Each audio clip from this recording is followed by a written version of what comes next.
The movie begins up showing us Steven, who is performing an open heart surgery. After surgery, he talks to his anesthesiologist, and they talk about watches. Welcome to Review Recapped. Appreciate our efforts by subscribing and turning on the notifications, please.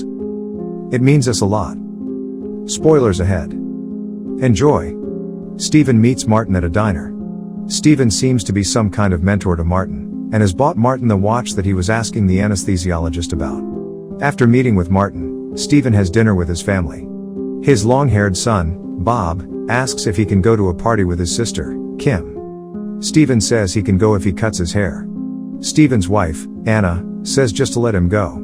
Steven mentions that he's been spending time with a schoolmate of Kim's, Martin, because Martin wants to be a cardiologist.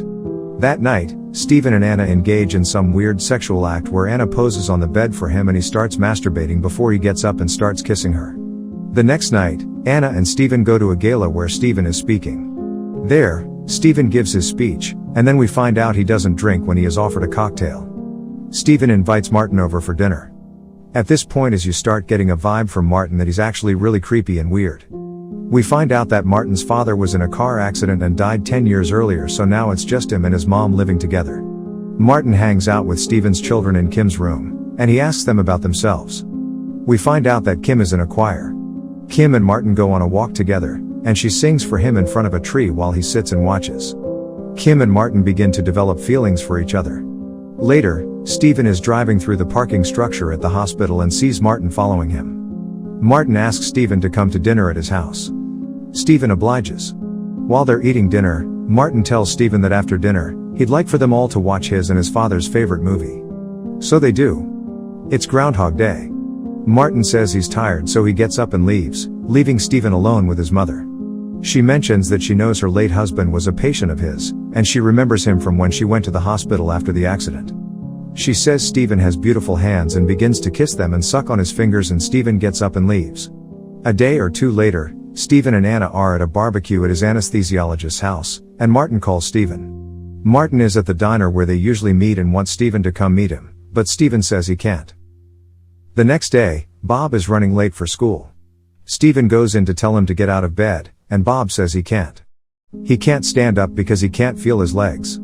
He is taken to the hospital, and they run a full neurological examination on him before determining that nothing is wrong. He can walk again, and is walking out of the hospital with Anna when he collapses. He can't feel his legs again. The next day, Martin is there to visit Bob in the hospital, and Bob doesn't seem jazzed about it. Martin tells Steven to meet him in the hospital cafeteria. He tells him not to stand him up again. In the cafeteria, Martin tells Steven that because his father died on Steven's operating table, he sees him as his dad's killer. He says because Steven killed a member of his family, he'd now have to kill a member of his own family to balance it out. He tells Steven that if he doesn't, his family will all die the same way. First, by losing the use of their legs. Second, by refusing to eat to the point of starvation. Third, they'll start to bleed from their eyes. After that, it will be mere hours until they die. We see security escorting Martin out of the hospital after that. Steven goes to see Bob and asks him to eat some of his favorite donuts that Anna has brought for him. Sure enough, he refuses to eat. Later, we see Kim at choir practice where she collapses during a rehearsal of Carol Off the Bells. She ends up in the hospital in the same room as Bob. She too refuses to eat. The hospital continues to run tests on the two of them and determine that according to the tests, there's nothing wrong with them. Steven tells Anna about what Martin told him. She asks him if he had been drinking the day that he operated on Martin's father. He says it's possible, but a death on an operating table is never the surgeon's fault. It's always due to a mistake by the anesthesiologist. Anna meets with the anesthesiologist, and he says he remembers Steven having 2 drinks the morning before operating on Martin's father. He says when someone dies it's never his fault, but the fault of the surgeon. And in return for giving this information, Anna gives him an explicit hand job inside her car. A day or two later, Anna is at the hospital with her children when Kim gets a phone call from Martin. The two have been seeing each other since they first met. He tells her to stand up and come to the window so she can see him in the parking lot. All of a sudden, she's able to stand up, and she goes to the window but doesn't see him. She starts going back to her bed, and her legs stop working again the second she hangs up the phone. A decision is made to have the children come home instead of having to stay in the hospital. Anna goes to see Martin. He tells her that he thinks Steven killed his dad, and Anna asks why she and her children have to pay for Steven's mistake. He doesn't answer but says that ever since his dad died, Steven has been flirting with his mother and that he thinks they would be perfect for each other. With the children home, we find out that they know about the decision Steven must make, and they all start trying to flatter him to avoid having to die. Bob cuts his hair himself and says he wants to be a cardiologist.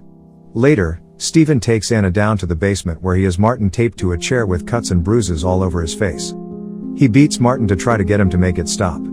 At night, when everyone is asleep, Kim drags herself down to the basement and asks Martin to let her walk again so they can run away together. Steven and Anna wake up and notice that Kim is not in her bed, and they check every room, and she is nowhere to be found. They go down to the basement, and she's not there either. Steven asks Martin what he did to her. They start driving around the neighborhood and eventually find her dragging herself along with her knees/legs bleeding. Back at home, Steven tends to her wounds while she apologizes for going down to see him. The next day, Anna says she has set Martin free, and then Bob's eyes start bleeding. It is now time for Steven to make his choice. He tapes up his family members and puts pillowcases over their heads and then seats them in the living room. He stands in the middle of them with a rifle and pulls a beanie down over his face before spinning in a circle and firing the rifle randomly. He does this a few times, only hitting furniture in the house, until the final time when we see blood begin to stream down from under Bob's pillowcase. In the end, we see that Steven, Anna, and Kim are eating in the diner where Steven used to meet with Martin. Martin walks in and sits at the bar and looks back at them. The family gets up and leaves. Thanks for watching. Hope you enjoyed.